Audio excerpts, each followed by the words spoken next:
매우 큰 실수를 저지르는 학생들이 많았습니다.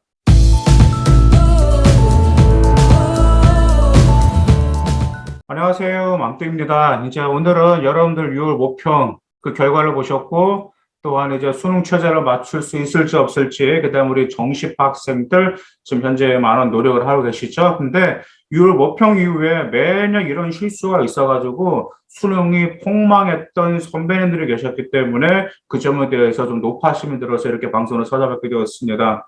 먼저 6월 모평으로 인해서 여러분의 위치라든지 약점을 여러분은 잘 파악할 수가 있어요. 그런데 6월 모평 이후는 정시든 수능 최저 충족이든 전략이 필요합니다. 간단히 말하면 많이 뭐 이런 말씀 하시죠. 선택과 집중이 필요하다는 표현이죠. 그런데 매우 큰 실수를 저지르는 학생들이 많았습니다.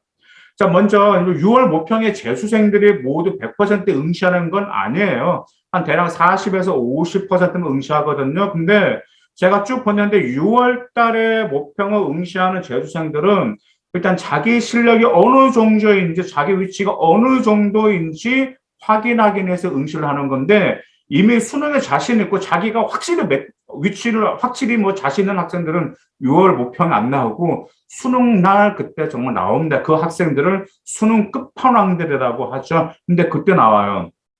근데 이제 종종 고3들의 이제 이런 생각 많이 합니다. 6월 모평이 수능 때도 그 정도 나올 거야 라고 기대를 하는데, 실질적으로는 그렇지가 않아요. 그래서 이런 실수를 합니다. 이 점 꼭 잘 들으셔야 돼요. 여러분들의 선배들 이런 실수 뭐 하냐면, 등급이 약한 과목을 유지하거나 혹은 그 과목을 등급을 조금이라도 올리려고 그 과목에 더 많은 시간을 할애하는 크나큰 실수를 범합니다. 자, 한 가지 예를 들어볼게요. 작년에 이런 선배가 있었습니다. 6월 모평에서 국어가 4등급 나오고 영어 3등급, 수학 3등급, 탐구 3등급 나왔어요. 수능 최저만 맞추면 됐었거든요. 수능 최저만. 근데 이제 수능 최저가 2합 5였나 2합 6이었어요. 자, 근데 이 학생이 국어 4등급, 영어 3등급, 수학 3등급, 탐구 3등급이니까 국어하고 수학에 더 많은 시간을 할애했습니다. 근데 결국 어떻게 된지 아세요? 국어 5등급, 영어 4등급, 수학 4등급, 탐구 4등급으로 떨어지게 됩니다. 다 떨어졌죠? 근데 제가 그 학생한테 그래서 너 그렇게 하면 안 돼. 그렇게 하면 안 돼. 그랬는데 그 학생이 말을 안 듣더라. 무엇이 잘못된지 아세요? 영어에 더 많은 시간을 할애해서 영어를 1등급을 올려 목표를 하라고 제가 그랬어요. 그 이유가 수능 때는 재정이 대거 유입되거든. 그래서 6월 모평 유지만 해도 그나마 괜찮은 거예요. 근데 대부분 떨어집니다. 국어하고 수학, 탐구 같은 경우는 상대평가니까 그래도 한 등급씩 떨어질 것을 그래도 최악의 상황을 가정하고 대비해서 영어가 절대평가는 영어 1등급으로 올려서 만회할 전략이 필요하거든요.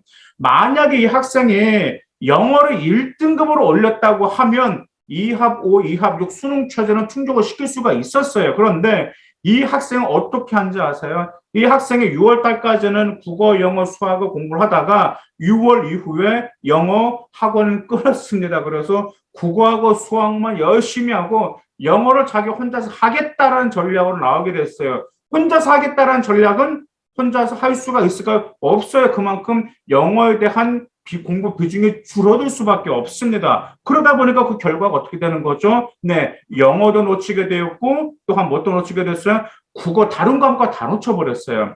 그래서 이제 올해 제가 이제 생활 기록부를 이제 보게 되니까 이제 그 학생들을 고3들을 상담을 하면서 상담 신청서에 6월 모평 결과도 제가 6월 모평을 이제 써달라고 하거든요. 그러면 이제 올해도 상담을 그 결과를 보면서 대부분 자 물어봐요. 지금 영어를 1등 올릴 전략이 있냐? 그러면 아이들이 없어요. 그럼 물어보면은 국어하고 수학을 몇 등급까지 올릴 목표를 가지고 있더라고요. 국어 한 등급 올리고요. 수학도 한 등급 올릴 그런 목표를 가지고 있대요. 그럼 제가 그래요.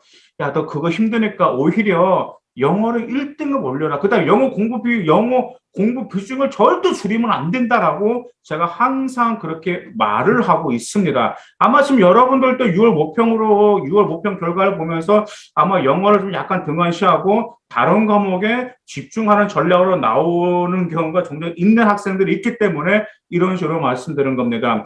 6월 모평 이후는 전략이 완전히 틀려져야 돼요. 고등학교 2학년 올라 고3 때는 국어, 영어, 수학을 진짜 무조건 수능을 다 잡기로 노력해야 되겠지만 6월 모평 이후는 선택 과목도 마찬가지로 여러분의 장점을 더 강화하는 전략과 영어 1등급 전략으로 나가야 됩니다. 그럼 취약한 과목들은 포기해야 된단 말이니까 포기하는 소리 아닙니다.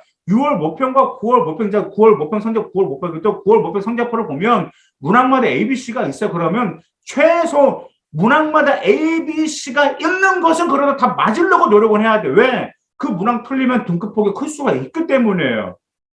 올해는 정말 재수능 유입이 많습니다. 그래서 현재 우리 고3들이 등급이, 저는 항상 그랬습니다. 아이들에게 6월 달에 6월 모평에서 등급을 올릴 생각도 그런 목표도 필요하지만 최악을 가정했을 때 국어하고 수학에서 한 등급씩 떨어질 것을 대비해서 영어 1등급으로 올려서 올릴 목표를 그 전략도 절대로 빼먹지 말라라고 신신당부하고 있기 때문에 현재 우리 고3 여러분들 제 방송을 들으신다면 꼭 이 점 명심해 주시기를 바라겠습니다. 감사합니다.